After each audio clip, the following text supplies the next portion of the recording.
Hello friends, welcome back to our channel. मैं हूं विनोद पारी। फ्रेंड्स, आज इस वीडियो में हम दो एडवांस फ्रेज को सीखेंगे जिनका इस्तेमाल कर कर आप अपनी स्पोकन इंग्लिश को और बेहतर बना सकते हैं। हमारे दो एडवांस स्ट्रक्चर कुछ इस तरह से है। पहला है नौबत आ गई है या नौबत आ गई थी, और दूसरा है तुला हुआ है या तुला हुआ था। एक एक करके दोनों के एग्जाम्पल्स के जरिए सीखने की कोशिश करेंगे। तो चलिए शुरू करते हैं हमारा वीडियो और सीखते हैं हमारा पहला फ्रेज। फ्रेंड्स, हमारा पहला फ्रेज है नौबत आ गई है या नौबत आ गई थी। इसके लिए हम इंग्लिश में जिस फ्रेज का इस्तेमाल करेंगे वो है रेडीज टू। फ्रेंड्स, कई बार हम इस तरह के सेंटेंस बोलते हैं जैसे उन्हें भीख मांगने की नौबत आ गई है, मुझे नौकरी छोड़ने की नौबत आ गई है। तो इस तरह की सिचुएशन में हम रेडीज टू का इस्तेमाल कर कर सेंटेंस को बोलते हैं। चलिए इसके स्ट्रक्चर को समझते हैं, फिर एग्जाम्पल से सीखने की कोशिश करते हैं। इसका स्ट्रक्चर कुछ इस तरह से होगा। सबसे पहले आपको प्रेजेंट के लिए सब्जेक्ट बोलना पड़ेगा, उसके बाद में इज, एम, आर, उसके बाद में रेड्यूस टू, उसके बाद में वर्ब में आईएनजी लगाकर, उसके बाद में अगर कोई ऑब्जेक्ट है तो वो object.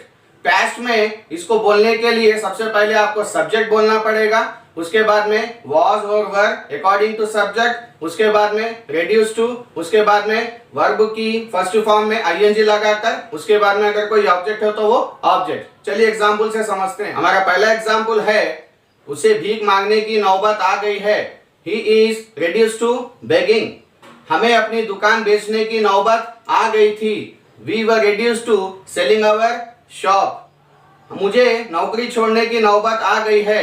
I am reduced to quitting my job. ठीक है फ्रेंड्स, अगर इसके इंट्रोगेटिव सेंटेंस को बोलेंगे तो उसका स्ट्रक्चर कुछ इस तरह से होगा। सबसे पहले आपको हेल्पिंग वर्ब बोलना है, प्रेजेंट में इज, एम, आर, और पास्ट में was और were अकॉर्डिंग टू सब्जेक्ट, उसके बाद में सब्जेक्ट, उसके बाद में रेड्यूस टू, उसके बाद में वर्ब में आईएनजी लगाकर, अगर उसके बाद में कोई ऑब्जेक्ट हो तो वो ऑब्जेक्ट। चलिए एग्जांपल से समझते हैं। क्या उसे नौकरी छोड़ने की नौबत आ गई है? Is he reduced to quitting his job? क्या उन्हें दुकान बेचने की नौबत आ गई थी? Were they reduced to selling their shop? ठीक है फ्रेंड्स, तो चलिए देखते हैं दूसरा स्ट्रक्चर क्या है। तो फ्रेंड्स, हमारा दूसरा स्ट्रक्चर है तुला हुआ है या तुला हुआ था। इस तरह की सिचुएशन में हम जिस इंग्लिश फ्रेज का इस्तेमाल करेंगे वो है बेंट ऑन। चलिए इसके स्ट्रक्चर को समझते हैं, फिर एग्जांपल से सीखने की कोशिश करते हैं। इसका स्ट्रक्चर कुछ इस तरह से होगा।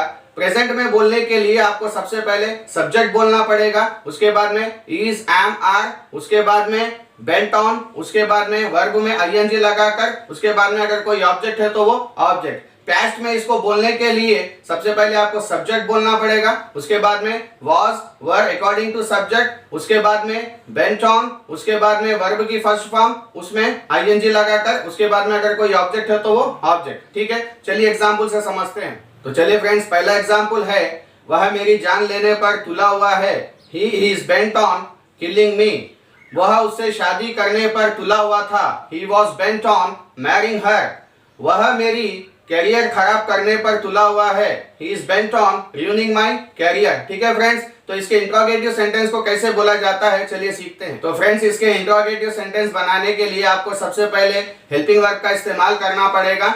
इज, एम, आर और was, were according to subject, उसके बाद में सब्जेक्ट, उसके बाद में बेंच ऑन, उसके बाद में वर्ब में आईएनजी लगाकर, उसके बाद में अगर कोई ऑब्जेक्ट है तो वो object. Let's take some examples. क्या वह तुम्हारी जान लेने पर तुला हुआ है? Is he bent on killing you?